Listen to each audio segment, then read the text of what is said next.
हरिः ओम् आपादमौलिपर्यन्तं गुरूणामाकृतिं स्मरेत् तेन विघ्नाः प्रणश्यन्ति सिद्धन्ति च मनोरथाः। श्रीगुरुभ्यो नमः। परमगुरुभ्यो नमः। श्रीमदानन्दतीर्थभगवत्पादाचार्यगुरुभ्यो नमः। मन्मनोभीष्टवरदं सर्वाभीष्टफलप्रदं पुरन्दरगुरुं वन्दे दासश्रेष्ठं दयानिधिं विद्याविनयसम्पन्नं शान्तादिगुणब्रह्मितानुसशास्त्रप्रवचनासक्तान् एलमिलार्यान् गुरून् भजे। पृथ्वीमण्डलमध्यस्याः पूर्णबोधमतानुगाः वैष्णवाः विष्णुहृदयाः तान् नमस्ये गुरुं। हरिः ओं श्रीशापाहि अनन्तकोटिब्रह्माण्डनायಕ ಎಂಬುದು ಶ್ರೀ ಪುರಂದರದಾಸರ ರಚಿಸಿದ ಭವ್ಯಗ್ರಂಥ. ಶಾಸ್ತ್ರಪ್ರಮೇಯ ಉಪನಿಷತ್ ಸಾರಭೂತವಾಗಿದೆ. 180 ಗದ್ಯಮಾಲೆಗಳು. ನಾವು 82ರಿಂದ 92ನೇ ಗದ್ಯವನ್ನು ನೋಡುತ್ತಿದ್ದೇವೆ. ಅಕ್ರೂರ ವರದ, ಅಂಬರೀಷ ವರದ, ನಾರದ ವರದ, ಪ್ರಹ್ಲಾದ ವರದ, ಗಜೇಂದ್ರ ವರದ, ಮುಚುಕುಂದ ವರದ, ಧ್ರುವ ವರದ, ವಿಭೀಷಣ ವರದ, ಪುಂಡರೀಕ ವರದ ಮತ್ತು ಪರಾಶರ ವರದ ಎಂದು 10 ಜನ ವರದರನ್ನು ಶ್ರೀ ಪುರಂದರದಾಸರು ಪರಿಚಯಿಸುತ್ತಿದ್ದಾರೆ. ತನ್ಮೂಲಕ ಜೀವಗಣಾ ಹರೇರನುಚರಾ ನೀಚೋಚ್ಚ ಭಾವಂ ಗತಃ ಎಂಬುದನ್ನು ಸುಸ್ಪಷ್ಟವಾಗಿ ವಿವರಿಸುತ್ತಿದ್ದಾರೆ. ವರದರು ಎಂದರೆ ಸಾತ್ವಿಕ ಪ್ರಭೃತಿಗಳು, ಸಜ್ಜನ ಜೀವರು, ಭಗವಂತನ ಅನುಗ್ರಹಕ್ಕೆ ಪಾತ್ರರಾದವರು ಎಂದರ್ಥ. ಜ್ಞಾನಿಗಳು, ತಮ್ಮ ಮಾರ್ಗವನ್ನು ಕಂಡುಕೊಂಡವರು ವರದರು. ಆತ್ಮ ಸಾಕ್ಷಾತ್ಕಾರವನ್ನು ಮಾಡಿಕೊಂಡವರು ವರದರು ಎಂಬ ಅರ್ಥದಲ್ಲಿ ಶ್ರೀ ಪುರಂದರದಾಸರು ತಿಳಿಸುತ್ತಿದ್ದಾರೆ. ಮೋಕ್ಷಕ್ಕೆ ಅಪೇಕ್ಷೆ ಇರುವರೆಲ್ಲರೂ ವರದರಾಗಲೇಬೇಕು. ಅಮುಕ್ತಾವಸ್ಥೆಯಲ್ಲಿರತಕ್ಕಂಥ, ಸಾಧನದಲ್ಲಿ ಇರತಕ್ಕಂಥ, ಸಂಸಾರ ಅವಸ್ಥೆಯಲ್ಲಿರತಕ್ಕಂಥ ಅಮುಕ್ತ ಜೀವರು ವರದರನ್ನು ಹಿಂಬಾಲಿಸಬೇಕು, ಅವಲಂಬಿಸಬೇಕು, ಅವರ ಗುಣಗಳನ್ನು ತಿಳಿದುಕೊಳ್ಳಬೇಕು. ಅವರ ಮಾರ್ಗದಂತೆ ತಮ್ಮ ತಮ್ಮ ಮಾರ್ಗವನ್ನು ರೂಪಿಸಿಕೊಂಡು ಭಗವಂತನ ಅನುಗ್ರಹವನ್ನು ಪಡೆದುಕೊಳ್ಳಬೇಕು ಎಂಬುದು ಮಹಾಮುನಿಗಳಾದ ಶ್ರೀ ಪುರಂದರದಾಸರು ಮಾರ್ಗವನ್ನು ತೋರಿಸಿದ ಬಗೆಯಾಗಿದೆ. ಪುರಂದರದಾಸರು ದಾಸ ಮಾರ್ಗವನ್ನು ಪ್ರಚೋದಿಸಿದರು. ಶ್ರೀಮಧ್ವ ಮುನಿಗಳು ವ್ಯಾಸ ಮಾರ್ಗವನ್ನು ಪ್ರಚೋದಿಸಿದರು. ವ್ಯಾಸ ಮಾರ್ಗವಾಗಲಿ ದಾಸ ಮಾರ್ಗವಾಗಲಿ ಉಭಯವೂ ಭಗವಂತನ ಅನುಗ್ರಹಕ್ಕೆ ಪಾತ್ರವಾದುದು. ವರದರು ಇದೆರಡೂ ಸಹ ತಮ್ಮ ಕಣ್ಣುಗಳಂತೆ, ಮನುಷ್ಯನಿಗೆ ಕೊಟ್ಟಿರುವ 2 ಕಣ್ಣುಗಳಂತೆ, 2 ಕಿವಿಗಳಂತೆ, 2 ಹಸ್ತಗಳಂತೆ, 2 ಪಾದಗಳಂತೆ ತಿಳಿದುಕೊಂಡು ಸಮಾನ ದೃಷ್ಟಿಯಲ್ಲಿ ಭಗವಂತನ ಅನುಗ್ರಹ ಪಡೆದುಕೊಳ್ಳಲು ಉಪಯೋಗಿಸಿಕೊಳ್ಳಬೇಕು ಎಂಬುದರ ಈ ಪಥ ಅಂದರೆ ಮಾರ್ಗದಲ್ಲಿ ನಡೆಯಲಿಕ್ಕೋಸ್ಕರವಾಗಿ ಉಪಕರಣ. ಹೇಗೋ ಹಾಗೆ ದಾಸವಾಣಿ ಮತ್ತು ವ್ಯಾಸವಾಣಿ ಮೂಲಕ ನಮ್ಮನ್ನು ಎಚ್ಚರಿಸುತ್ತಿದ್ದಾರೆ. ಪ್ರಸ್ತುತ ನಾವು ಐತರೇಯ ಉಪನಿಷತ್ತಿನಲ್ಲಿ ಭಗವಂತನ ಆರಾಧನೆ ಕ್ರಮವನ್ನು ನೋಡುತ್ತಿದ್ದೇವೆ. ಸ್ತ್ರೀ ಪುರುಷರು ಎಂಬತಕ್ಕಂಥ ಭೇದ ನಾವು ಜೀವನದಲ್ಲಿ ಕಾಣುತ್ತೇವೆ. ಇದು ಅನಾದಿ ನಿತ್ಯವಾದುದು, ಸತ್ಯವಾದುದು, ಭಿನ್ನವಾದುದು. ಭಗವಂತ ನಮ್ಮನ್ನು ಪ್ರಪಂಚದಲ್ಲಿ ಹುಟ್ಟಿಸಿದ ಕಾರಣ ಏನು? ಸರಿಯಾದ ಜ್ಞಾನವನ್ನು ತಿಳಿದುಕೊಳ್ಳಿ, ಅಜ್ಞಾನವನ್ನು ಕಳೆದುಕೊಳ್ಳಿ ಎಂಬುದರೇ ಮಹತ್ವಾಕಾಂಕ್ಷೆಯಾಗಿದೆ. ಅಜ್ಞಾನ ಯಾವುದು? ಅನಾದಿ ಕಾಮಕರ್ಮಗಳು. ನಮಗಲ್ಲದ್ದನ್ನು ನಾವು ಎಂದು ಭ್ರಮಿಸಿ ನಾವು ಈ ಲೋಕದಲ್ಲಿ ಬಂದಿದ್ದೇವೆ. ಆದ್ದರಿಂದ ಈ ಲೋಕದಲ್ಲಿ ದುಃಖವನ್ನೇ ಪಡೆಯುತ್ತಿದ್ದೇವೆ. ಆದರೆ ಸರಿಯಾದ ಮಾರ್ಗವನ್ನು ತಿಳಿದುಕೊಳ್ಳೋಕ್ಕೆ ಸುವರ್ಣ ಅವಕಾಶ ಇರುವುದು ಈ ಲೋಕದಲ್ಲಿ ಮಾತ್ರ. ತಪ್ಪಿನ ಅರಿವು ನಮಗಾಗಿ ಸತ್ಯದ ಬೆಳಕಿನಲ್ಲಿ ಓಡಾಡಬೇಕು.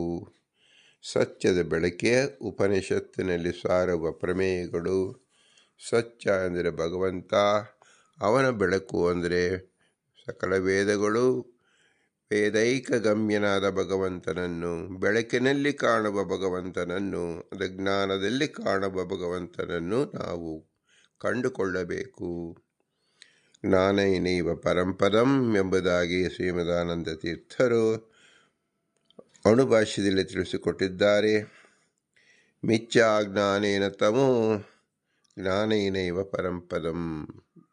ಮತ್ತೊಂದು ಎಚ್ಚರಿಕೆಯನ್ನು ಕೊಟ್ಟಿದ್ದಾರೆ. ಮಿಥ್ಯಾಜ್ಞಾನದಿಂದ ತಮಸ್ಸನ್ನು ಹೊಂದುವಿರಿ, ಮತ್ತೆ ಕತ್ತಲಿಗೆ ಹೋಗುವಿರಿ, ಬೆಳಕಿಗೆ ಬರಲಾರಿರಿ. ನೀವು ಬೆಳಕಿಗೆ ಬರಬೇಕಾದರೆ ಜ್ಞಾನೇನೈವ ಪರಂಪದಂ. ಜ್ಞಾನ ಎಂಬುದು ಪ್ರಕಾಶ ರೂಪವಾದುದು. ಜ್ಞಾನ ಎಂಬುದು ಅತ್ಯಂತ ತಿಳಿಯಾಗಿ ತಮ್ಮ ಸ್ವರೂಪವನ್ನು ತಿಳಿದುಕೊಳ್ಳತಕ್ಕಂಥದ್ದು. ಭಗವಂತನ ಜ್ಞಾನ ಉಪನಿಷತ್ ಬೋಧಿಸುವ ಪ್ರತಿಯೊಂದು ಸಹ ಪ್ರಕಾಶ ರೂಪವಾದುದು, ಜ್ಞಾನ ರೂಪವಾದುದು ಅಂತ ತಿಳಿಯಬೇಕು. ಪ್ರಸ್ತುತ ಪರಮಾತ್ಮನ ಚಿಂತನೆಯನ್ನು ಮಾಡುತ್ತಿದ್ದೆವು. ಸ್ತ್ರೀಯರಲ್ಲಿ ಮತ್ತು ಪುರುಷರಲ್ಲಿ ಎಂದು ಎರಡು ವಿಧವಾಗಿ ವರದರಲ್ಲಿ ನಾವು ನೋಡುತ್ತಿದ್ದೇವೆ. 10 ಜನ ವರದರನ್ನು ಹೇಳುವಾಗ ಅವರ ಸಪತ್ನಿಯರಾಗೇ ಇದ್ದರು. ಆ ಸಪತ್ನಿಯರ ಚಿಂತನೆಯನ್ನು ಯಾಕೆ ನಮಗೆ ತಿಳಿಸಿಕೊಟ್ಟಿಲ್ಲ? ನಮ್ಮಲ್ಲೂ ಸ್ತ್ರೀಯರು ಸಮವಾಗಿ ಪುರುಷರಂತೆ ಇದ್ದಾರಲ್ಲ, ಅವರ ಉಪಾಸನೆ ಹೇಗೆ? ಅವರೂ ಜೀವರಲ್ಲವೇ ಎಂಬ ನಮ್ಮ ಮೂಲಭೂತ ಪ್ರಶ್ನೆಗಳಿಗೆ ಉತ್ತರ ರೂಪವಾಗಿ ಐತರೆ ಉಪನಿಷತ್ತಿನಲ್ಲಿ ತಿಳಿಸ್ತಾ ಇದೆ. ಪರಮಾತ್ಮ ಸ್ತ್ರೀ ಪುರುಷ ರೂಪಗಳು. ಭಗವಂತನು ಸ್ತ್ರೀಯೂ ಹೌದು, ಭಗವಂತನು ಪುರುಷನೂ ಹೌದು. ಆದರೆ ಭಗವಂತ ನಪುಂಸಕನು ಅಲ್ಲ. ಸ್ತ್ರೀ ಮತ್ತು ಪುರುಷ ಎಂಬುದು ಸ್ವರೂಪತಃ ಶುದ್ಧವಾದ ರೂಪಗಳು. ನಪುಂಸಕ ಎಂಬುದು ದೋಷದಿಂದ ಉಂಟಾದದ್ದು. ನಪುಂಸಕ ಅಂದರೆ ಪುಮಾನ್ನಲ್ಲಿ ದೋಷಯುಕ್ತವಾದ ಶರೀರವುಳ್ಳವನಿಗೆ ನಪುಂಸಕ ಎಂದು ಹೆಸರು. ಭಗವಂತನಿಗೆ ಯಾವ ದೋಷವೂ ಇಲ್ಲದೇ ಇರುವುದರಿಂದ ದೋಷದ ಶಬ್ದವನ್ನು ತಿಳಿಸುವ ನಪುಂಸಕ ಭಗವಂತನ ಅಲ್ಲ ಅಂತ ತಿಳಿಯಬೇಕು. ನಪುಂಸಕ ಶಬ್ದವನ್ನು ಭಗವಂತನಲ್ಲಿ ಹೇಗೆ ಅನ್ವಯ ಮಾಡಬೇಕು ಅಂದರೆ, ಭಗವಂತ ಸ್ತ್ರೀಯೂ ಹೌದು, ಪುರುಷನೂ ಹೌದು ಎಂಬುದಾಗಿ ನಾವು ತಿಳಿದುಕೊಳ್ಳಬೇಕು. ಆ ವಿಷಯವನ್ನು ಇಂದು ವಿಸ್ತಾರವಾಗಿ ತಿಳಿಯಬೇಕು. ಇದು ಉಪಾಸನೆಗೆ ಅತಿ ಮುಖ್ಯವಾಗಿ ನಮಗೆ ಅವಶ್ಯಕವಾಗಿ ತಿಳಿದುಕೊಳ್ಳಲೇಬೇಕಾದ ವಿಷಯವಾಗಿದೆ. ಶ್ರೀಮದಾನಂದ ತೀರ್ಥರ ಭಾಷ್ಯದಲ್ಲಿ ನಮಗೆ ತಿಳಿಸಿಕೊಡುತ್ತಿದ್ದಾರೆ. ತಸ್ಮಾದ್ ಯದ್ ಭೂಮಿಗಂ ವಿಷ್ಣೋ ಸ್ತ್ರೀರೂಪಂ ತತ್ಸ್ವಯಂ ಹರಿಃ ಪ್ರಾದುರ್ಭಾವಗತೋ ದದ್ಯಾತ್ ದಿವಿ ಸ್ಥಿತ ಪುಮಾತ್ಮನಃ ಸೂರ್ಯಗಸ್ಯ ತಥಾ ಪುಂಸೋ ರೇತಸ್ಥಿತಸ್ಯ ಚಾತ್ಮನಃ ದೇವೀಶಯಲ್ಲೋಹಿತಗಂ ಸ್ತ್ರೀರೂಪಂ ಪರಮಾತ್ಮನಃ ತತ್ಸ ಸೂರ್ಯಗತೋ ವಿಷ್ಣು ಪುಂರೇತಸ್ಥ್ಯಸ್ಯ ಚಾತ್ಮನಃ ದದ್ಯಾತ್ ಭೂಮಿಗತಸ್ಯೈವ ರೂಪದ್ವಯಮಿದಂ ತತಃ ಪರಸ್ಪರಂ ಸಂಭವತಿ ವಿಷ್ಣೋ ನಿತ್ಯ ಸುಖಾತ್ಮಕಂ ಪ್ರಾದುರ್ಭಾವಸ್ಥಿತಂ ರೂಪಂ ಯಚ್ಚ ಭೂಮೌ ಪುಮಾತ್ಮಕಂ ವಿಷ್ಣೋ ತದಪಿ ದೇವೀಷು ಸ್ಥಿತಸ್ತ್ರೀರೂಪಕಾತ್ಮನ ಏವಂ ಅನ್ಯೋನ್ಯತೋ ವಿಷ್ಣು ರತಃ ಸ್ಮಸ್ಮಿನ್ ಚ ಅನ್ಯತಾ. ಭಗವಂತ ವಿಷ್ಣು, ಅವನು ಸ್ತ್ರೀಯೂ ಹೌದು, ಪುರುಷನೂ ಹೌದು. ಸ್ವರಮಣ ಎಂದರೆ ತನ್ನ ಸ್ತ್ರೀ ರೂಪದಲ್ಲಿ ಪುರುಷ ರೂಪನು ಮಿಳಿತನಾಗಿ ಆನಂದಿಸುತ್ತಾನೆ ಎಂಬುದನ್ನು ತಿಳಿಯಬೇಕು. ಸ್ವರಮಣ ಎಂಬುದನ್ನು ನಾವು ಈ ರೀತಿಯಲ್ಲಿ ತಿಳಿಯಬೇಕು. ಮನುಷ್ಯರಲ್ಲಿ ಈ ರೀತಿಯಲ್ಲಿ ಸ್ವರಮಣ ಎಂಬತಕ್ಕಂಥ ದೋಷಕಾರಿಯಾಗಿ ಸ್ವಲಿಂಗ ಕರ್ಮ ಎಂಬತಕ್ಕಂಥದ್ದಾಗಿ ದೋಷಯುಕ್ತವಾಗಿ ತಿಳಿಸುತ್ತಾರಲ್ಲ, ಅಂದರೆ ಹೌದು, ಮನುಷ್ಯರಲ್ಲಿ ಇರತಕ್ಕಂಥದ್ದು ದೋಷಕರವಾಗುತ್ತದೆ. ಭಗವಂತನಲ್ಲಿ ವಿಭಿನ್ನವಾಗಿರುವುದರಿಂದ ಅದು ದೋಷಕಲ್ಪದಿ ಎಂದು ಆಗುವುದಿಲ್ಲ. ಭಗವಂತ ಸ್ವರಮನಾಗಿದ್ದಾನೆ. ಭಗವಂತನು ಯಾವ ಗುಣಗಳನ್ನು ಯಾವ ಜೀವರಲ್ಲೂ ಹಚ್ಚಿಕೊಳ್ಳಬಾರದು. ಭಗವಂತನ ಸ್ವಾತಂತ್ರ್ಯತೆಯ ಪೂರ್ಣ ಗುಣದಿಂದ ಪೂರ್ಣ ಜ್ಞಾನದಿಂದ ನಡೆಸುವ ಭಗವಂತ ಆನಂದ ಉದ್ರೇಕದಿಂದ ಮಾಡುವ ಕಾರ್ಯಗಳು, ಜೀವರು ದುಃಖದಿಂದ ಮಾಡುವ ಕಾರ್ಯಗಳು, ಸುಖಕ್ಕಾಗಿ ಮಾಡುವ ಕಾರ್ಯಗಳು, ಸುಖದಿಂದ ಮಾಡುವ ಕಾರ್ಯಗಳಿರುತ್ತದೆ ಹೊರತು ಸುಖೋದ್ರೇಕದಿಂದ ಮಾಡುವ ಕಾರ್ಯಗಳು ಇರುವುದಿಲ್ಲ. ಭಗವಂತನದು ಮಾತ್ರ ಸುಖೋದ್ರೇಕದಿಂದ ಮಾಡುವ ಕಾರ್ಯಗಳಾಗಿರುತ್ತದೆ. ಆದ್ದರಿಂದ ಜೀವರ ಯಾವ ಕಾರ್ಯಗಳು ಭಗವಂತನ ಕಾರ್ಯಗಳನ್ನು ಹೋಲಿಸುವುದಂತಿಲ್ಲ. ಭಗವಂತನ ಕಾರ್ಯಗಳು ಅಚಿಂತ್ಯ, ಅದ್ಭುತವಾಗಿರುತ್ತದೆ, ನಿರ್ದೋಷವಾಗಿರುತ್ತದೆ ಎಂಬುದನ್ನು ಸದಾ ನಾವು ಪ್ರಜ್ಞೆಯಲ್ಲಿಟ್ಟುಕೊಳ್ಳಬೇಕು. ಆದ್ದರಿಂದ ಭೂಲೋಕದಲ್ಲಿರುವ ವಿಷ್ಣುವಿನ ಶ್ರೀರೂಪವನ್ನು ಮಹಿದಾಸಾದಿ ಅವತಾರ ರೂಪವಾದ ಹರಿ ತಾನೇ ಸೂರ್ಯನಲ್ಲಿರುವ ಪುರುಷನ ರೇತಸ್ಸಿನಲ್ಲಿರುವ ಮತ್ತು ಸ್ವರ್ಗದಲ್ಲಿರುವ ತನ್ನ ಪುರುಷ ರೂಪಕ್ಕೆ ಕೊಡುತ್ತಾನೆ. ದೇವತಾ ಸ್ತ್ರೀಯರಲ್ಲಿ ಶೋಣಿ ರೂಪದಲ್ಲಿರುವ ಭಗವಂತನ ಶ್ರೀರೂಪವನ್ನು ಸೂರ್ಯಾಂತರ್ಗತ ವಿಷ್ಣು ಭೂಲೋಕದಲ್ಲಿ ಪುರುಷ ರೇತಸ್ಸಿನಲ್ಲಿರುವ ತನಗೆ ಕೊಡುತ್ತಾನೆ. ಆದ್ದರಿಂದ ನಿತ್ಯ ಸುಖರೂಪವಾದ ವಿಷ್ಣುವಿನ ಈ ಎರಡು ರೂಪಗಳು ಪರಸ್ಪರ ಕೂಡಿಕೊಳ್ಳುತ್ತದೆ. ಭೂಲೋಕದಲ್ಲಿ ಅವತಾರದಲ್ಲಿರುವ ವಿಷ್ಣುವಿನ ಪುರುಷ ರೂಪವು ದೇವತಾ ಸ್ತ್ರೀಯರಲ್ಲಿರುವ ಸ್ತ್ರೀರೂಪನಾದ ತನ್ನಿಂದಲೂ, ಸ್ವರ್ಗದಲ್ಲಿರುವ ಪುರುಷ ರೂಪವು ಮಾನವ ಸ್ತ್ರೀಯರಲ್ಲಿರುವ ಸ್ತ್ರೀರೂಪವಾದ ತನ್ನಿಂದಲೂ ಕೂಡಿಕೊಳ್ಳುತ್ತದೆ. ಹೀಗೆ ವಿಷ್ಣು ತನ್ನಲ್ಲಿಯೇ ತಾನು ಅನ್ಯೋನ್ಯವಾಗಿ ರಮಿಸುತ್ತಾನೆ, ಇನ್ನೊಬ್ಬರಲ್ಲಿ ಅಲ್ಲ. ನಾವು ಇಲ್ಲಿ ತಿಳಿಯಬೇಕಾದ ಮುಖ್ಯವಾದ ವಿಷಯ, ಯಾವ ಪುರುಷನಲ್ಲಿ ಭಗವಂತನ ಸನ್ನಿಧಾನವಿದೆಯೋ ಅದೇ ವಿಷ್ಣು ಸ್ತ್ರೀಯರಲ್ಲೂ ಸನ್ನಿಧಾನವಿರುತ್ತದೆ.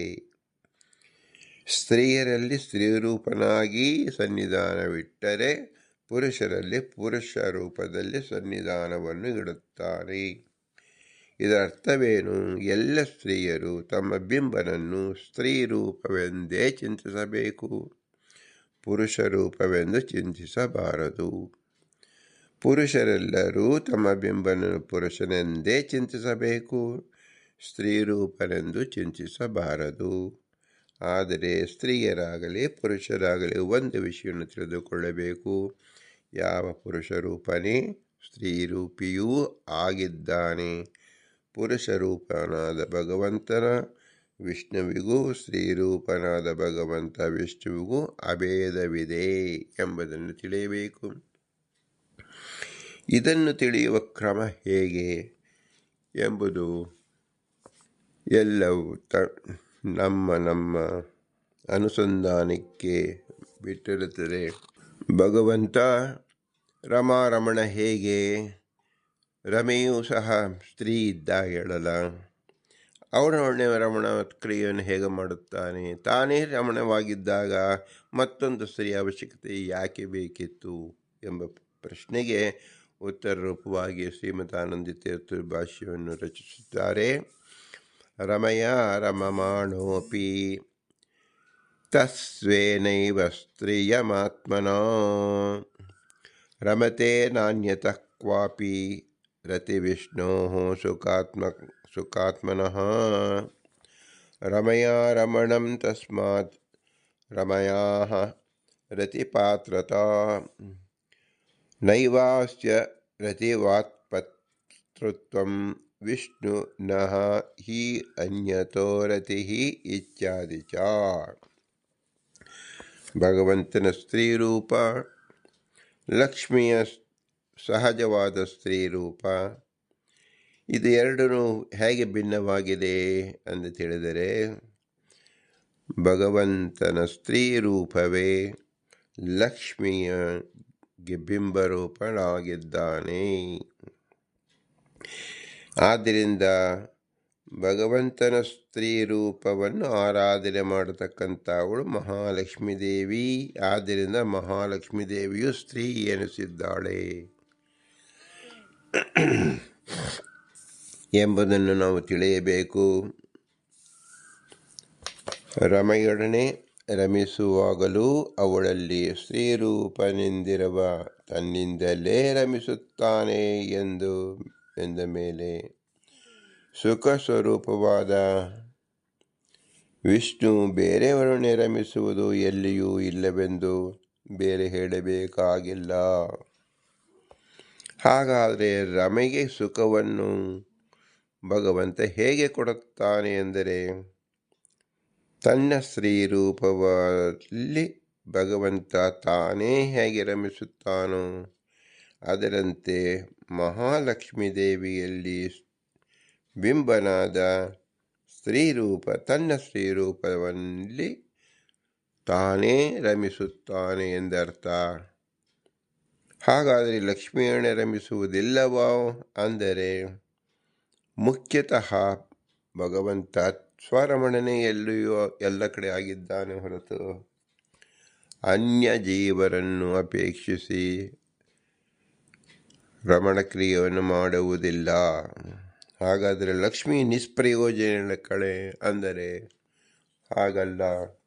ಲಕ್ಷ್ಮಿ ಅತ್ಯಂತ ಶ್ರೇಷ್ಠ ಭಕ್ತಳಾದ್ದರಿಂದ ಅತ್ಯಂತ ಮುಖ್ಯ ಪ್ರತಿಪಾದ್ಯಳು, ಮುಖ್ಯ ಪ್ರತಿಬಿಂಬಳೂ ಆಗಿದ್ದಾಳೆ. ಸ್ತ್ರೀ ರೂಪಕ್ಕೆ ಪ್ರಥಮ ಪ್ರತಿಬಿಂಬ ಮಹಾಲಕ್ಷ್ಮೀ ದೇವಿಯಾಗಿದ್ದಾಳೆ. ಪ್ರತಿಬಿಂಬನ ಕ್ರಿಯೆ ಬಿಂಬನ ಕ್ರಿಯೆ ಪ್ರತಿಬಿಂಬನಲ್ಲಿ ನಡೆಯುವಂತೆ ತನ್ನ ಸ್ತ್ರೀ ರೂಪದಲ್ಲಿ ರಮಣ ಮಾಡುವಾಗ ಭಗವಂತ ಪ್ರತಿಬಿಂಬಳಾದ ಮಹಾಲಕ್ಷ್ಮೀ ದೇವಿಗೂ ಸುಖವನ್ನು ಕೊಡುತ್ತಾನೆ. ಇದನ್ನು ಬಿಂಬೈವ ಕ್ರಿಯಾವಾನ್ ಎಂಬುದ ಅರ್ಥದಿಂದ ನಾವು ತಿಳಿದುಕೊಳ್ಳಬೇಕು. ಹೇಗೆ ಮಹಾಲಕ್ಷ್ಮೀ ದೇವಿಯಲ್ಲೇ ಭಗವಂತ ತನ್ನ ಸ್ತ್ರೀ ರೂಪದೊಡನೆ ರಮಿಸುತ್ತಾನೆ ಎಂದು ಹೇಳಿದ ಮೇಲೆ ಇನ್ನು ಯಾವ ಲೋಕದ ದೇವತೆಗಳ ಸ್ತ್ರೀಯರಲ್ಲಿ ಭಗವಂತನ ಆವೇಶವಿದ್ದಾಗ ಭಗವಂತ ತನ್ನ ಸ್ತ್ರೀ ರೂಪದಲ್ಲಿಯೇ ತಾನು ರಮಿಸುತ್ತಾನೆ ಹೊರತು ಯಾವ ಸ್ತ್ರೀ ಸಂಪರ್ಕ ಭಗವಂತನಿಗೆ ಅವಶ್ಯಕತೆ ಇಲ್ಲ ಎಂಬುದನ್ನು ಅತಿ ಸ್ಪಷ್ಟವಾಗಿ ತಿಳಿದುಕೊಳ್ಳಬೇಕು. ಇದಕ್ಕೆ ಲೌಕಿಕ ಉದಾಹರಣೆಯನ್ನು ನಾವು ಕೊಡುವುದಾದರೆ ಕೇವಲ ನಮ್ಮ ತಿಳುವಳಿಕೆಗಾಗಿ ಎಲ್ಲರಿಗೂ ಹಸಿವು ಎಂದಾಗ ಎಲ್ಲರೂ ಅನ್ನವನ್ನು ಅಥವಾ ಅವರ ತಿಳಿದಂಥ ಅನ್ನವನ್ನು ಸೇವಿಸುವಾಗ ಎಲ್ಲರೂ ಅವರ ಹಸ್ತವನ್ನು ಉಪಯೋಗಿಸಿ ಅವರ ಬಾಯಲ್ಲಿ ಹಾಕಿಕೊಳ್ಳಲೇಬೇಕೇ ಹೊರತು ಪರರ ಬಾಯಲ್ಲಿ ಹಾಕಿ ಪರರ ಕೈಯಿಂದ ಉಪಯೋಗಿಸಿಕೊಂಡರೂ ಅವರ ಬಾಯಿಗೆ ಬಿಡಬೇಕು ಹೊರತು ಪರರ ಬಾಯಿಗೆ ಬಿದ್ದರೆ ಇವರ ಹೊಟ್ಟೆ ತುಂಬುವುದಿಲ್ಲ. ತಾಯಿ ಮಗುವಿಗೆ ಕಲಸಿ ತನ್ನ ಬಾಯಿಗೆ ಹಾಕಿಕೊಳ್ಳುವುದಿಲ್ಲ, ಮಗುವಿಗೆ ತಿನ್ನಿಸುತ್ತಾಳೆ. ಮಗುವಿಗೆ ತಿನ್ನಿಸಿದಾಗ ಆ ಕೈ ಉಪಯೋಗ ಮಾಡುವುದರಿಂದ ಇನ್ನೂ ತಿಳಿದಿದ್ದಾದ್ದರಿಂದ ತಾಯಿ ಮಗುವಿಗೆ ಅನ್ನವನ್ನು ತಿನ್ನಿಸಿದಳು, ಮಗುವಿನ ಹೊಟ್ಟೆ ತುಂಬಿತು. ಅದನ್ನು ನೋಡಿ ತಾಯಿಗೆ ಸಂತೋಷವಾಯಿತು. ಆದರೆ ಹೊಟ್ಟೆ ತುಂಬಿದ್ದು ಮಗುವಿಗೆ ಮಾತ್ರ. ತಾಯಿ ತನ್ನ ಹೊಟ್ಟೆ ತುಂಬಿಸಿಕೊಳ್ಳಲು ಅದೇ ತನ್ನ ಕೈಯಿಂದ ತನ್ನ ಬಾಯಿಯನ್ನು ತುಂಬಿಸಿಕೊಳ್ಳಬೇಕು. ಭಗವಂತನು ತಾನು ಸ್ವರಮಣ ಎಂದಾಗ ತನ್ನನ್ನು ತಾನೇ ತಿಂದುಕೊಳ್ಳುತ್ತಾನೆ ಎಂದರೆ ತನ್ನ ಪುರುಷ ರೂಪದಿಂದ ಸ್ತ್ರೀ ರೂಪದಲ್ಲಿ ರಮಣ ಮಾಡುತ್ತಾನೆ ಎಂದು ನಾವು ತಿಳಿಯಬೇಕು. ಮಗುವಿಗೆ ತಿನ್ನಲು ಸಾಮರ್ಥ್ಯವಿಲ್ಲದಾಗ ತಾಯಿಯ ಹಸ್ತ ಪ್ರಯೋಜನವಾಗುವಂತೆ ಲಕ್ಷ್ಮೀದೇವಿಗೆ ತನ್ನ ಸುಖ ತೋರಿಸಲು ಭಗವಂತ ತನ್ನ ಸ್ತ್ರೀ ರೂಪದಿಂದ ಲಕ್ಷ್ಮೀದೇವಿಯಲ್ಲಿ ಇರುತ್ತಾನೆ ಎಂದು ತಿಳಿಯಬೇಕು. ತಾಯಿಯ ಕೈ ಹೇಗೋ ಹಾಗೆ ಇಲ್ಲಿ ಭಗವಂತನ ಸ್ತ್ರೀ ರೂಪ ಲಕ್ಷ್ಮೀದೇವಿಯಲ್ಲಿ ಇದೆ ಎಂದು ತಿಳಿದುಕೊಂಡಾಗ ನಾವು ಈ ದೃಷ್ಟಾಂತದಿಂದ ಕಿಂಚಿತ್ ನಾವು ಅರ್ಥ ಮಾಡಿಕೊಳ್ಳಬಹುದು. ಹೀಗೆ ವಿಷ್ಣುವಿಗೆ ಅನ್ಯರಿಂದ ಸುಖ ಎಂಬುದು ಇಲ್ಲ ಎಂದು ಪ್ರಸಿದ್ಧವಾಗಿದೆ. ಇದರಿಂದ ಅವನು ರಮೆಯೊಡನೆ ರಮಿಸುವುದೆಂದರೆ ರಮೆಯು ಅವನ ವಿಹಾರಕ್ಕೆ ಅಧಿಷ್ಠಾನಭೂತಳೆಂದಷ್ಟೇ ಅರ್ಥ. ಸುಖದಾಯಕತ್ವ ಅವಳಲ್ಲಿ ಇಲ್ಲದೇ ಇಲ್ಲ ಎಂದು ಮುಂತಾಗಿಯೂ ಹೇಳಿದೆ. ಲಕ್ಷ್ಮೀದೇವಿ ವಿಶೇಷವಾದ ಸುಖವನ್ನು ಭಗವಂತನಿಗೆ ಕೊಡುತ್ತಾಳೆ, ಯಾವ ಭಗವಂತನಿಗೆ ಇಲ್ಲದ ಸುಖವನ್ನು ಲಕ್ಷ್ಮೀದೇವಿ ಕೊಡುತ್ತಾಳೆ ಎಂಬ ಭ್ರಾಂತಿ ನಾವು ಹೊಂದಬಾರದು. ಲಕ್ಷ್ಮಿಯಿಂದ ಭಗವಂತನಿಗೆ ಕಿಂಚಿತ್ತು ಸುಖವಿಲ್ಲ. ಅವನು ಪೂರ್ಣವಾದ ಸುಖ ಸ್ವರಮಣನಾಗಿದ್ದಾನೆ. ತನ್ನ ಸುಖವನ್ನು ತಾನೇ ಅನುಭವಿಸುತ್ತಾನೆ. ಭಗವಂತನಿಗೂ ಮತ್ತು ಲಕ್ಷ್ಮಿಗೂ ಅನಂತ ಗುಣಗಳಿಂದ ಭಿನ್ನರಾಗಿದ್ದಾರೆ. ಆದ್ದರಿಂದ ಲಕ್ಷ್ಮೀದೇವಿಗೆ ಸಹ ಜೊತೆಯಲ್ಲಿ ಭಗವಂತನ ಜೊತೆಯಲ್ಲಿ ಲಕ್ಷ್ಮಿ ಇದ್ದರೂ ಸಹ ಕೋಟ್ಯಂಶ ಅನಂತಾಂಶದಿಂದ ಭಿನ್ನಳಾಗಿ ನೀಚಳಾಗಿ ಇರತಕ್ಕಂಥ ಅವಳು ರಮೆ ಎಂಬುದನ್ನು ತಿಳಿಕೊಳ್ಳಬೇಕು. ಒಬ್ಬ ವಿಶ್ವವಿಖ್ಯಾತವಾದ ಚಕ್ರವರ್ತಿಯಲ್ಲಿ ಆ ಮನೆಯನ್ನು ನೋಡಿಕೊಳ್ಳುವ ಸಾಧಾರಣ ಒಂದು ಗುಮಾಸ್ತ ಅಥವಾ ಸೇವಕನಂತೆ ಮಹಾಲಕ್ಷ್ಮೀ ದೇವಿಯನ್ನು ನಾವು ತಿಳಿದುಕೊಳ್ಳಬೇಕು. ಈ ದೃಷ್ಟಿ ಎಂದರೇನು? ಕೇವಲ ಲಕ್ಷ್ಮಿಯ ಪಾತ್ರತ್ವ ಏನು ಅಂದರೆ ವಿಷ್ಣುವಿನ ಅಧೀನಳು, ವಿಷ್ಣುವಿನ ಸೇವಕಳು ಎಂದಷ್ಟೇ ಅರ್ಥ. ವಿಷ್ಣುವಿನಿಂದ ಅನಂತಪಟ್ಟು ನೀಚಳಾಗಿರ್ತಕ್ಕಂಥವಳು ಲಕ್ಷ್ಮೀದೇವಿ ಎಂದು ತಿಳಿವಳು. ನಿತ್ಯ ಮುಕ್ತಳಾದರೂ ಸಹ ಲಕ್ಷ್ಮೀದೇವಿಯ ಸ್ಥಿತಿಗತಿ ಹೇಗಿದೆ ಎಂದರೆ ಭಗವಂತನ ಮುಂದೆ ಅಲ್ಪಳು. ಭಗವಂತನ ಮುಂದೆ ಸಕಲ ಜೀವರು ಅಲ್ಪರು. ಅಲ್ಪತ್ವದಲ್ಲಿ ಲಕ್ಷ್ಮೀದೇವಿಯ ಅಲ್ಪತ್ವವು ಬೇರೆ, ಬ್ರಹ್ಮದೇವರ ಅಲ್ಪತ್ವ ಬೇರೆ, ಅಣುಗಳಾದ ನಮ್ಮ ಜೀವರ ಅಲ್ಪತ್ವ ಅನ್ನೋದು ಅತ್ಯಂತ ಬೇರೆ. ಒಂದೇ ಶಬ್ದದಿಂದ ನಾವು ತಿಳಿದುಕೊಳ್ಳಬೇಕು. ಏಕೆಂದರೆ ಶಬ್ದ ಪ್ರಪಂಚದಲ್ಲಿ ಮಹಾಲಕ್ಷ್ಮಿಯ ಅಲ್ಪತ್ವ ಪ್ರಕಾಶತೆಯ ಅಲ್ಪ ಅಂತ ಹೆಸರು. ಪ್ರಕಾಶದಲ್ಲಿ ವಿಶೇಷವಿದೆ, ಆದರೂ ಅಲ್ಪ ಅಂತ ಶಬ್ದವನ್ನು ಬಳಸುತ್ತೇವೆ. ಇದು ಆ ಯೋಗ್ಯತೆಯನ್ನು ತಿಳಿಸಿಕೊಳ್ಳತಕ್ಕಂಥ ಶಬ್ದವಾಗಿದೆ. ಇದನ್ನು ನಿರಂತರ ಅನುಸಂಧಾನ ಮಾಡಿಕೊಂಡೇ ತಿಳಿಯತಕ್ಕಂಥದ್ದು. ಮಸ್ತೀಂದ್ರಮಿಂದೋ ಪವಮಾನಃ ವಿಷ್ಣೋ ಅಭಿಷ್ಟಪ್ರದನಾದ ಸೋಮಾಂತರ್ಗತವಾಗಿ ದೇವನೇ ನೀನು ನಾಮಕನಾದ ವಿಷ್ಣುವನ್ನು ಸಂತೋಷಗೊಳಿಸುವಿ ಎಂದು ಶ್ರುತಿಯಲ್ಲಿ ಹೇಳಿದಂತೆ ಜಡವಾದ ಸೋಮರಸವು ವಿಷ್ಣುವಿಗೆ ಆನಂದ ಉಂಟು ಮಾಡುತ್ತದೆ ಎಂದ ಮೇಲೆ ರಮಾದೇವಿಯಂಥ ಪರಮಚೇತನವು ಸುಖದಾಯಕಳಲ್ಲ ಎನ್ನುವುದು ಹೇಗೆ ಎಂಬ ಆಕ್ಷೇಪ ಬರಬಹುದು. ಅದಕ್ಕೂ ಭಾಷ್ಯದಲ್ಲಿ ಸಮಾಧಾನ ಸೂಚಿತವಾಗಿದೆ.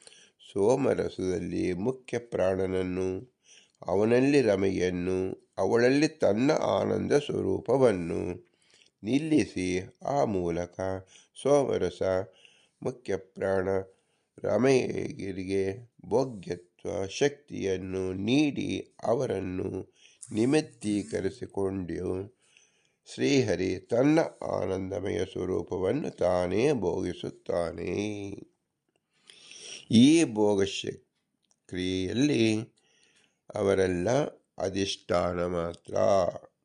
ಈ ಅಭಿಪ್ರಾಯದಿಂದಲೇ ಸೋಮರಸವು ವಿಷ್ಣುವಿಗೆ ಆನಂದಜನಕವೆನ್ನಲಾಗುತ್ತಿದೆ. ರಮೆಯೂ ಪ್ರಾಣನು ವಿಷ್ಣುವಿಗೆ ಪ್ರಿಯತಮರೆನ್ನಲಾಗುತ್ತಿದೆ. ಇದು ಬಹಳ ಮುಖ್ಯವಾದ ಅಂಶ. ಜೀವರ ಪ್ರಕರಣದಲ್ಲಿ ಯಾವ ಜೀವರಿಂದಲೂ ಭಗವಂತನಿಗೆ ಕಿಂಚಿತ್ತೂ ಪ್ರಯೋಜನವಿಲ್ಲ. ಮಹಾಲಕ್ಷ್ಮೀ ದೇವಿಯಿಂದಲೂ ಪ್ರಯೋಜನವಿಲ್ಲ. ಮಹಾಲಕ್ಷ್ಮೀ ದೇವಿಗೆ ಆನಂದವನ್ನು ಕೊಡಲು ಭಗವಂತ ತನ್ನ ಶ್ರೀ ರೂಪವನ್ನು ಮಹಾಲಕ್ಷ್ಮೀ ದೇವಿಯಲ್ಲಿ ಇಟ್ಟಿದ್ದಾನೆ ಮತ್ತು ರಮೆಯೊಡನೆ ವಿಹರಿಸುತ್ತಾನೆ ಎಂದು ತಿಳಿಯಬೇಕು. ರಮೆಯೊಡನೆ ಎಂದು ಹೇಳಿದಾಗ ತನ್ನ ಶ್ರೀ ರೂಪದಲ್ಲಿ ವಿಹರಿಸುತ್ತಾನೆ ಎಂದೇ ಅರ್ಥ. ನಾವು ಪರರ ಮನೆಗೆ ಹೋಗಿ ನಮ್ಮ ವಸ್ತ್ರವನ್ನೇ ಅಲ್ಲಿ ಧರಿಸಿಕೊಂಡು ನಮ್ಮ ಹೊಟ್ಟೆಗೆ ಅನ್ನವನ್ನು ಹಾಕಿಕೊಳ್ಳುತ್ತೇವೆ. ಹೇಗೋ ಪರರ ಮನೆಗೆ ಹೋಗಿ ಅವರ ಹೊಟ್ಟೆಗೆ ನಾವು ತುಂಬಿಸಿಕೊಳ್ಳುವುದಿಲ್ಲ, ನಮ್ಮ ಹೊಟ್ಟೆಗೆ ನಾವು ತುಂಬಿಸಿಕೊಳ್ಳುತ್ತೇವೆ. ಹಾಗೆ ಭಗವಂತ ನಮ್ಮೆಲ್ಲರ ಶರೀರದಲ್ಲಿ ಸ್ಥಾಪಿತನಾಗಿದ್ದು ತನ್ನ ಸುಖವನ್ನು, ತನ್ನ ಸಾಂಖ್ಯರಸವನ್ನು ತಾನೇ ಭೋಗಿಸುತ್ತಾನೆ. ನಾವು ಎಲ್ಲೇ ನಿವೇದನೆ ಮಾಡುವಾಗ ಎಲ್ಲ ಮಾನವ ಶರೀರದಲ್ಲೂ ಇದ್ದು ಪದಾರ್ಥದಲ್ಲೂ ಇದ್ದು ತನ್ನ ಸಾಕ್ಷ್ಯ ರಸವನ್ನು ತಾನೇ ಭೋಗಿಸುತ್ತಾನೆ, ಅನುಭವಿಸುತ್ತಾನೆ ಎಂದರ್ಥ. ಇದು ಸ್ವರಮಣ ಎಂಬುದರ ಮುಖ್ಯ ತಾತ್ಪರ್ಯ. ಪುರುಷ ನಾಮಕನಾದ ಚತುರ್ಮುಖ ಬ್ರಹ್ಮನಲ್ಲಿ ತಮ್ಮ ಪುರುಷ ರೂಪದ ಸಾನ್ನಿಧ್ಯವಿದ್ದು ಆ ಪುರುಷನಿಂದ ಬ್ರಹ್ಮದೇವರಲ್ಲೂ ಸಹ ಆಲಿಂಗನಾದಿಗಳನ್ನು ಕೊಟ್ಟಾಗ ಆನಂದ ಅತಿರೇಕವನ್ನು ಆ ಬ್ರಹ್ಮದೇವರು ಹೊಂದುತ್ತಾರೆ ಎಂದರೆ ಸ್ವರಮಣ ತನ್ನ ಪುರುಷ ರೂಪವಲ್ಲೇ ತಾನು ಆಲಿಂಗನವನ್ನು ಮಾಡಿಕೊಂಡ ಎಂದರ್ಥ. ಸ್ವರಮಣ ಎಂದಂತೆ ಸ್ವಾಲಿಂಗನವನ್ನು ಮಾಡಿಕೊಂಡಂತೆ ಅದರ್ಥ. ಆದರೆ ಅಲ್ಲಿ ಚತುರ್ಮುಖ ಬ್ರಹ್ಮದೇವರು ಮುಖ್ಯ ಪ್ರತಿಬಿಂಬರಾದ್ದರಿಂದ ಅವರಿಗೂ ಸಹ ಆನಂದ ಉದ್ರೇಕವಾಗುವುದು. ಅದು ಪ್ರತ್ಯೇಕವಾದ ಆನಂದ ಎಂದು ತಿಳಿಯಬೇಕು. ಭಗವಂತನ ಆನಂದ ಸ್ತ್ರೀಯಾದ ಲಕ್ಷ್ಮೀದೇವಿಗೂ ಆಗುವುದಿಲ್ಲ, ಪುರುಷನಾದ ಬ್ರಹ್ಮದೇವರಿಗೂ ಆಗುವುದಿಲ್ಲ.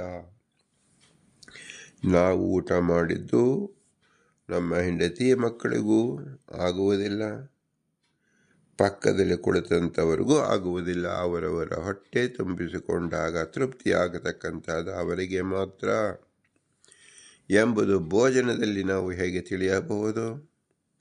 ಇದನ್ನೇ ಪರಮಾತ್ಮನಲ್ಲಿ ನಾವು ಕಿಂಚಿತ್ ಸಾದೃಶ್ಯವಾಗಿ ತಿಳಿದಿದಾಗ ಅವನು ಸ್ವರಮಣ ಕ್ರಿಯೆ ಹೇಗೆ ನಡೆಯುತ್ತದೆ ಅಂದರೆ ಭಗವಂತ ಸ್ವರಮಣನಾಗಿಯೇ ಸರ್ವತ್ರವಿದ್ದಾನೆ ಎಂದು ತಿಳಿಯಬೇಕೇ ಹೊರತು ಯಾವ ಸ್ತ್ರೀ, ಯಾವ ಪುರುಷ, ಯಾವ ತೃಣಜೀವರು, ಯಾವ ಜಡ ಪದಾರ್ಥವೂ ಸಹ ಭಗವಂತನಿಗೆ ಭೋಗ ಸಾಧನವಲ್ಲ, ಭೋಗವನ್ನು ಕೊಡತಕ್ಕಂಥದ್ದಲ್ಲ. ಅವನು ಇದವು ಶಬ್ದ ಸ್ವತಂತ್ರ ಎಂಬುದಕ್ಕೆ ಅರ್ಥವಾಗುತ್ತದೆ. ಸತ್ತಾತ್ರೇಯ ಪರಾನಾಪೇಕ್ಷತ್ವಂ ಸ್ವಾತಂತ್ರ್ಯಂ ಎಂಬುದನ್ನು ಇಲ್ಲಿ ಅತಿ ಸ್ಫುಟವಾಗಿ ತಿಳಿಯಬಹುದು. ತನ್ನ ಅಸ್ತಿತ್ವ ಅಂದರೆ ತನ್ನ ಪೂರ್ಣ ರಮಣತ್ವದಿಂದ ಕೂಡಿದ ಅಸ್ತಿತ್ವಕ್ಕೆ ಪರರ ಅಪೇಕ್ಷೆ ಇರುವುದಿಲ್ಲ, ಅಂದರೆ ಲಕ್ಷ್ಮಿಯ ಅಪೇಕ್ಷೆಯೂ ಇರುವುದಿಲ್ಲ. ಇದು ಸ್ವತಂತ್ರದ ಲಕ್ಷಣ. ಪರಾನಾಪೇಕ್ಷತ್ವಂ ಸ್ವಾತಂತ್ರ್ಯತ್ವಂ, ಪ್ರವೃತ್ತಿ ಮತ್ತು ಪ್ರಮಿತಿ ತನ್ನ ರಮಣ ಕ್ರಿಯೆ ಮಾಡಬೇಕು ಎಂಬ ಜ್ಞಾನಕ್ಕೂ ಬೇರೆಯವರು ಪ್ರಚೋದನೆ ಮಾಡುವಂತಿಲ್ಲ, ಮಾಡಲು ಬರುವುದಿಲ್ಲ. ಬೇರೆಯವರ ವ್ಯಾಪಾರದಿಂದ ಸುಖವನ್ನು ಹೊಂದುವುದಿಲ್ಲ, ಹೊಂದಬೇಕಾಗಿಲ್ಲ. ಅವನು ಸ್ವರಮಣನಾಗಿದ್ದಾನೆ. ನಾವು ಹೀಗೆ ಸ್ವತಂತ್ರಕ್ಕೆ ಸತ್ತಾತ್ರೇಯ ಪರಾನಾಪೇಕ್ಷತ್ವಂ ಎಂಬ ಶಬ್ದ ಸ್ವತಂತ್ರನಾದ ಭಗವಂತನಿಗೆ ಹೇಗೆ ಒಪ್ಪುತ್ತದೆ ಎಂಬುದನ್ನು ಸ್ವರಮಣದಿಂದ ನಾವು ತಿಳಿಯಬೇಕು. ಹಾಗೆ ತಿಳಿದಾಗ ಲಕ್ಷ್ಮಿಯ ಯೋಗ್ಯತಾ, ಅವಳ ಮಾನ ಅಂದರೆ ಅವಳ ಸ್ಥಾನಮಾನವನ್ನು ನಾವು ನಿಖರವಾಗಿ ತಿಳಿದಂತೆ ಬರುತ್ತದೆ. ಲೋಕದಲ್ಲಿ ಕಂಡಂತೆ ಸ್ತ್ರೀಯ ಅಧೀನವಾಗಿ ಪುರುಷ ವರ್ತಿಸುತ್ತಾನೆ. ಇದರಂತೆ ಭಗವಂತನೇನು ಎಂಬ ಭ್ರಷ್ಟ ಕಲ್ಪನೆ ಯಾರೂ ಇಟ್ಟುಕೊಳ್ಳಬಾರದು. ಭಗವಂತ ಪೂರ್ಣನಾಗಿದ್ದಾನೆ, ಸ್ವರಮಣನಾಗಿದ್ದಾನೆ, ಪೂರ್ಣಕಾಮಿಯಾಗಿದ್ದಾನೆ. ಪೂರ್ಣಕಾಮಿನೇ ಸ್ವಕಾಮನಾಗಿದ್ದಾನೆ, ಪೂರ್ಣನಾಗಿದ್ದಾನೆ. ಆದ್ದರಿಂದ ಅವನಿಗೆ ಯಾವ ಸ್ತ್ರೀ ಅಪೇಕ್ಷೆ ಇರುವುದಿಲ್ಲ. ಹಾಗಾದರೆ ಭಗವಂತನನ್ನು ಸ್ತ್ರೀ ಹೇಗೆ ಆರಾಧಿಸಬೇಕು ಅಂದರೆ ಅವನು ಪೂರ್ಣಕಾಮನಾಗಿದ್ದಾನೆ ಎಂದೇ ತಿಳಿದು ನಾವು ಉಪಾಸನೆ ಮಾಡಬೇಕು. ಸಕಲ ಗುಣದಿಂದ ಪೂರ್ಣನಾಗಿದ್ದಾನೆ. ಪೂರ್ಣಸ್ಯ ಪೂರ್ಣಮಾದಾಯ ಪೂರ್ಣಮೇವಾಭವಿಷ್ಯತಿ ಎಂಬಂತೆ ಭಗವಂತ ಪೂರ್ಣ ಎಂದು ತಿಳಿದೇ ನಾವು ಆರಾಧಿಸಬೇಕು. ಇದನ್ನು ಅತಿ ಸ್ಪಷ್ಟವಾಗಿ ಸಕಲ ಜೀವರು ಅರಿತುಕೊಳ್ಳಬೇಕು. ಜೀವರ ಪ್ರಕರಣದಲ್ಲಿ ಅತಿ ಮುಖ್ಯವಾದ ಭಾಗ ಇದಾಗಿದೆ. ಲೌಕಿಕ ಸ್ತ್ರೀ ಪುರುಷ ಸಂಬಂಧ ಪ್ರಸ್ತುತವಲ್ಲ. ಭಗವಂತನ ವಿಷಯದಲ್ಲಿ ನಾವು ನೋಡುವಾಗ ಸಾಧಾರಣವಾದ ದೇವತೆಗಳ ಸ್ತ್ರೀ ಪುರುಷ ಸಂಗಮವಾಗಲಿ ಅಥವಾ ಭೂಲೋಕದ ಸ್ತ್ರೀ ಪುರುಷ ಸಂಬಂಧವಾಗಲಿ ನಾವು ಭಗವಂತನ ವಿಷಯದಲ್ಲಿ ಸಂಕಲ್ಪಿಸಬಾರದು. ಅದನ್ನು ಶ್ರೀಮದಾನಂದತೀರ್ಥರು ಮುಂದಿನ ಭಾಗದಲ್ಲಿ ತಿಳಿಸ್ಕೊಡುತ್ತಾರೆ. ಅದನ್ನು ವಿಶೇಷ ಆಕಾರವಿರತಕ್ಕಂಥದ್ದು ವಿಸ್ತಾರವಾಗಿ ತಿಳಿಯಬೇಕಾದ ಮುಂದಿನ ಉಪನ್ಯಾಸದಲ್ಲೇ ತಿಳಿಯೋಣ. ಶ್ರೀ ಪುರಂದರದಾಸರು ಹೀಗೆ ವಿಶೇಷ ಕ್ರಮದಲ್ಲಿ ಭಗವಂತನು ಸ್ತ್ರೀ ರೂಪವೂ ಹೌದು ಪುರುಷ ರೂಪವೂ ಹೌದು ಎಂಬ ನಿರ್ದಿಷ್ಟವಾದ ವಾಕ್ಯವನ್ನು ನಾವು ಹೇಳುವುದರಿಂದ ಎಲ್ಲ ಸ್ತ್ರೀಯರು ಸ್ತ್ರೀ ರೂಪವನ್ನೇ ಆರಾಧಿಸಬೇಕು. ಎಲ್ಲ ಸ್ತ್ರೀಯರಿಗೂ ಭಗವಂತನ ಸ್ತ್ರೀ ರೂಪವೇ ಬಿಂಬನಾಗಿದ್ದಾನೆ. ಭಗವಂತನು ಸ್ತ್ರೀಲಿಂಗವಾದರೂ ಪುರುಷಲಿಂಗದಿಂದಲೂ ಕರೆದರೂ ತಪ್ಪಲ್ಲ. ಏಕ ವ್ಯಕ್ತಿಯಾದರೂ ದ್ವಿವ್ಯಕ್ತಿ ಅನಂತ ವ್ಯಕ್ತಿಯಿಂದ ಕರೆದರೂ ತಪ್ಪಲ್ಲ. ಎಲ್ಲವೂ ಅಭಿನ್ನವಾಗಿದೆ ಎಂದು ತಿಳಿಯಬೇಕು. ಪುರುಷವಾಚಕ ಶಬ್ದವು ಭಗವಂತನಿಗೆ ಅನ್ವಯಿಸುತ್ತದೆ, ಸ್ತ್ರೀವಾಚಕ ಶಬ್ದವು ಭಗವಂತನಿಗೆ ಅನ್ವಯಿಸುತ್ತದೆ. ಏಕೆಂದರೆ ಭಗವಂತನ ಸ್ತ್ರೀಯೂ ಹೌದು ಪುರುಷನೂ ಹೌದು ಎಂಬುದನ್ನು ನಿರ್ದಿಷ್ಟವಾಗಿ ತಿಳಿಯಬೇಕು. ಎಲ್ಲ ಶಬ್ದಗಳು ನಮ್ಮ ವ್ಯವಹಾರಕ್ಕಾಗಿದೆಯೇ ಹೊರತು ಸರ್ವಜ್ಞಾದ ಸ್ವಾಮಿಗೆ ಅನ್ವಯಿಸುವಂತಿಲ್ಲ. ಆದ್ದರಿಂದ ನಾವು ಅತ್ಯಂತ ಸುಖಪ್ರದವಾಗಿ ಒಂದು ಹೆಣ್ಣು ಮಗುವನ್ನು ಗಂಡಾಗಿ ಗಂಡವನ್ನು ಹೆಣ್ಣಾಗಿ ನಾವು ಕರೆದುಕೊಳ್ಳುತ್ತೇವೆ. ಅದು ಆನಂದೋದ್ದೇಶಕ್ಕೋಸ್ಕರವಾಗಿ ಭಗವಂತನಲ್ಲಿ ಹೆಣ್ಣನ್ನು ಸ್ವರೂಪನ ತಿಳಿದು ಗಂಡಿನ ಅಂದರೆ ಪುರುಷವಾಚಕವಾದರೂ ತಪ್ಪಲ್ಲ. ಆದರೆ ಸ್ತ್ರೀಯರು ಬಿಂಬ ಸ್ತ್ರೀ ರೂಪವಾಗಿದೆ ಎಂದು ತಿಳಿದುಕೊಳ್ಳಬೇಕು, ಪುರುಷರು ಪುರುಷ ರೂಪವಾಗಿದೆ ಎಂದು ತಿಳಿದುಕೊಳ್ಳಬೇಕು. ಇದು ಮೂಲಭೂತವಾದ ಬಿಂಬೋಪಾಸನೆ ಎನಿಸುತ್ತದೆ. ತಮ್ಮ ಬಿಂಬವ ರೂಪವೇ ತಿಳಿಯದೆ ಗುಣವನ್ನು ಹೇಗೆ ತಾನೇ ತಿಳಿಯಲು ಸಾಧ್ಯ? ಗುಣವನ್ನು ತಿಳಿಯದೆ ನಾಮವನ್ನು ತಿಳಿಯಲು ಹೇಗೆ ಸಾಧ್ಯ? ಆದ್ದರಿಂದ ವಿಷ್ಣು ಸಹಸ್ರನಾಮಾವಳಿ ಬೃಹತಿ ಸಹಸ್ರನಾಮಾವಳಿ ಆಗಲಿ ಎಲ್ಲ ವಿಷ್ಣುವಿನ ಪ್ರತಿಯೊಂದು ನಾಮವೂ ಅವನ ಗುಣವೂ ಅವನ ರೂಪವು ಎಂದು ಹೇಳಿದಾಗ ಸ್ತ್ರೀ ರೂಪವೂ ಹೌದು ಪುರುಷ ರೂಪವೂ ಹೌದು ಎಂಬುದನ್ನು ನಾವು ಅತಿ ಸ್ಪಷ್ಟವಾಗಿ ತಿಳಿದುಕೊಳ್ಳಬೇಕು. ಆದ್ದರಿಂದಲೇ ಭಗವಂತ ಎಲ್ಲಿಯೂ ಕೂಡ ಸ್ತ್ರೀ ರೂಪ ಜೊತೆಯಲ್ಲಿ ಇರುತ್ತಾನೆ. ಆದರೆ ಅದನ್ನು ಲಕ್ಷ್ಮೀ ಎಂದು ನಾವು ತಿಳಿಸಿಕೊಡುತ್ತೇವೆ. ಮಹಾಲಕ್ಷ್ಮೀ ದೇವಿಯರ ಯೋಗ್ಯತೆ ಅತೀ ದೊಡ್ಡದು. ಅವರು ಅವ್ಯಕ್ತರಾಗಿರುತ್ತಾರೆ. ಯಾರಿಗೂ ಸಹ ಅವರ ದರ್ಶನವನ್ನೇ ಕೊಡುವುದಿಲ್ಲ.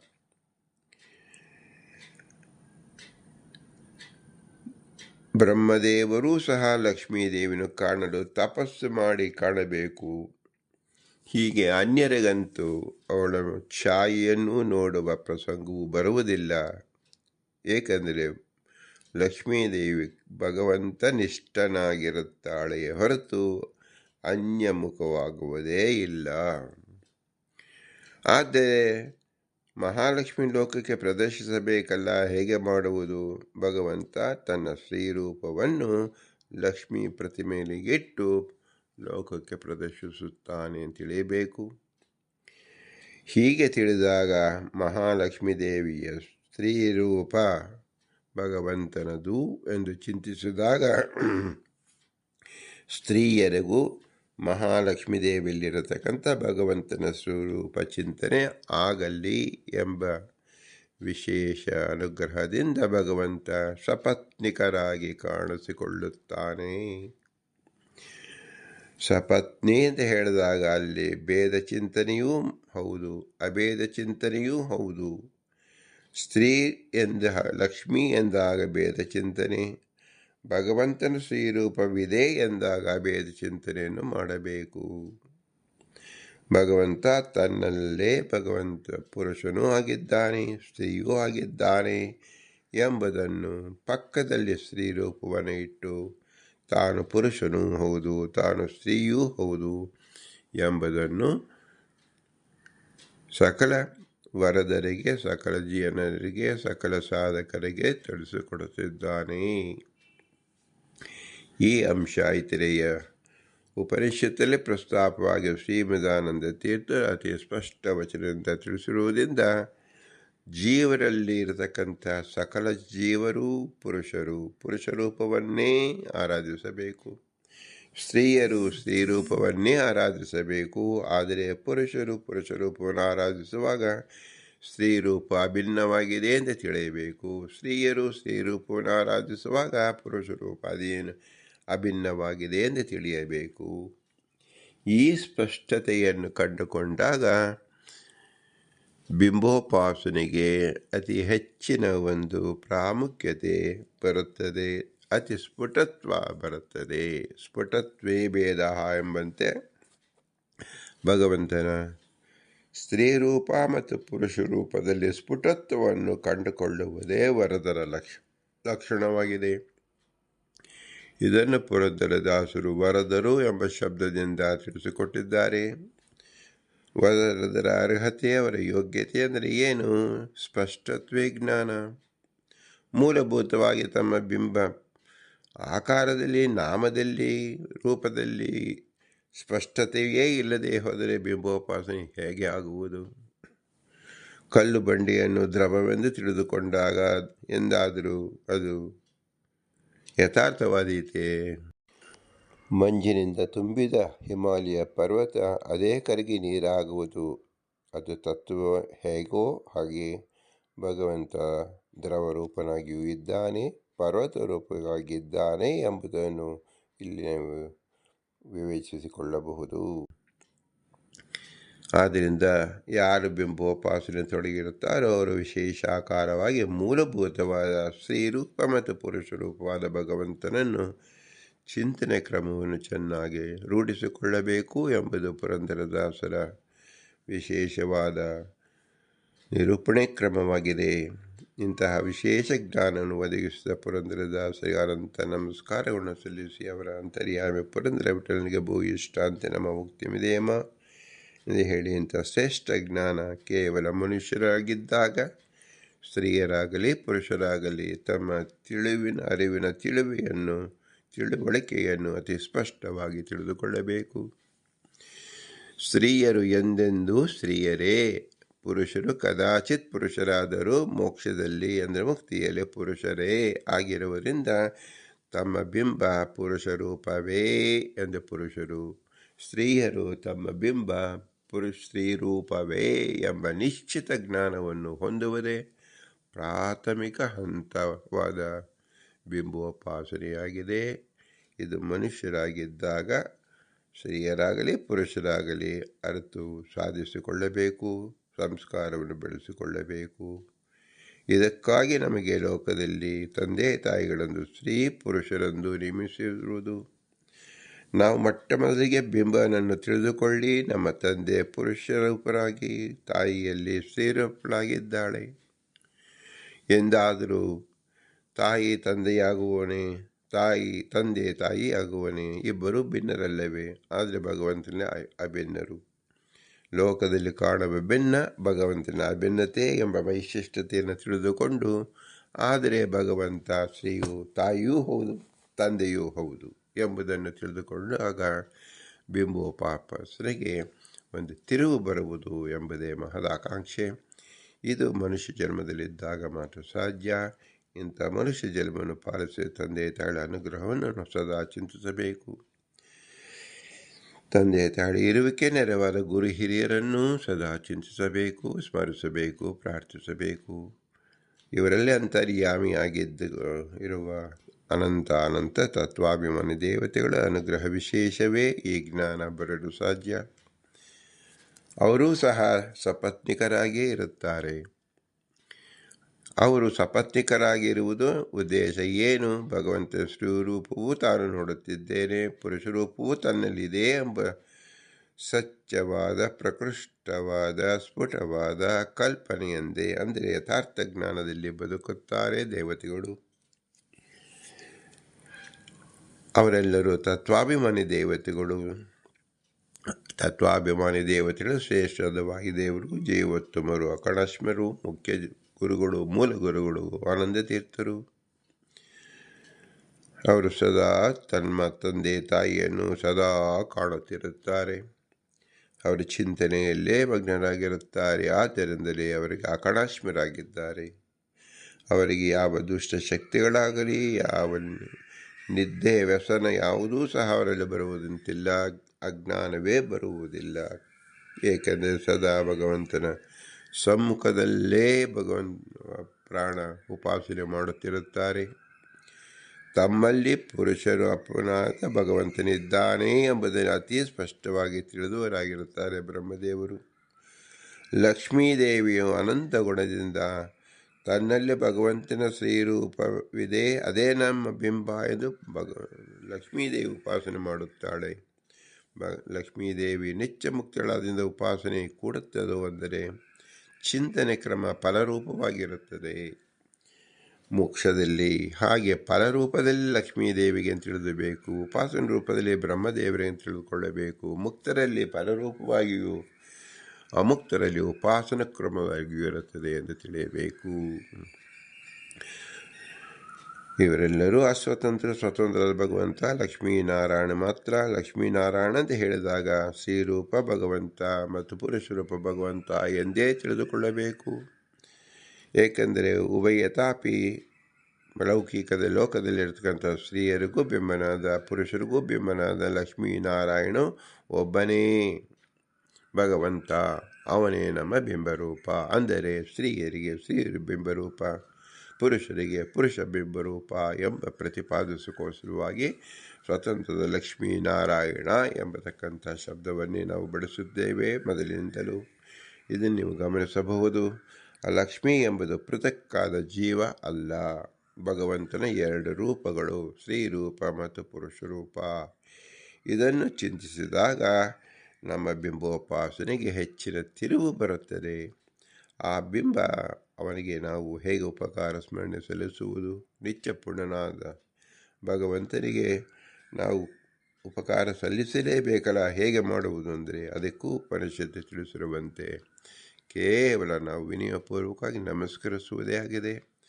ಭೂಯಿಷ್ಟಾಂತೆ ನಮ ಉಕ್ತಿಮಿದೇಮ, ಭೂಯಿಷ್ಟಾಂತೆ ನಮ ಉಕ್ತಿಮಿದೇಮ, ಭೂಯಿಷ್ಟಾಂತೆ ನಮ ಉಕ್ತಿಮಿದೇಮ ಎಂದು ವಿನಮ್ರವಾಗಿ ನಮಿಸೋಣ. ಭಾರತೀಯ ಮುಖ್ಯ ಪ್ರಾಣಾಂತರ್ಗತ ಶ್ರೀಕೃಷ್ಣಾರ್ಪಣಮಸ್ತು. ಹರಿ ಓಂ, ಹರಿ ಓಂ, ಹರಿ ಓಂ.